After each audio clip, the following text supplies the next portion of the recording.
where there's a perceived implicit contract or a social contract where the agent's going to do good things for the principal anyway. So then a principal attempting to control the agent's actions by incentives can be perceived as evidence that the principal has little faith or really isn't worth this kind of a social commitment.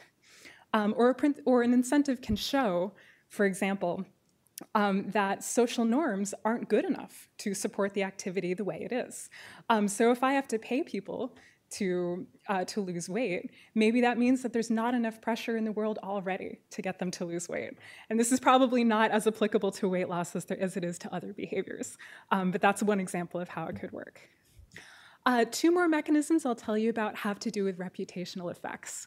One of them is image spoiling, and the other is self-image spoiling, which is the idea that you lose your opportunity to signal to other people that you are altruistic, or signal to yourself that you are altruistic when you're getting paid to do something.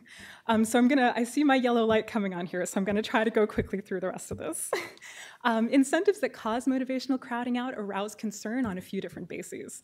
One of them is the concern for autonomy. If you're messing with someone's intrinsic motivation, is that evidence that you're impairing their autonomy, or is it itself your impairment of their autonomy? So that's an interesting question, kind of a semantic distinction, but the idea that an incentive can be unduly coercive or even disabling if it's too high. Behavioral impacts are another one, and there's a few different categories here.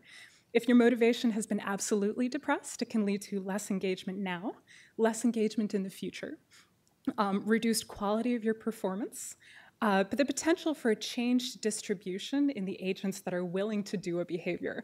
And we see this a lot in the organ donation context, where people worry that if you start paying, it's going to attract less desire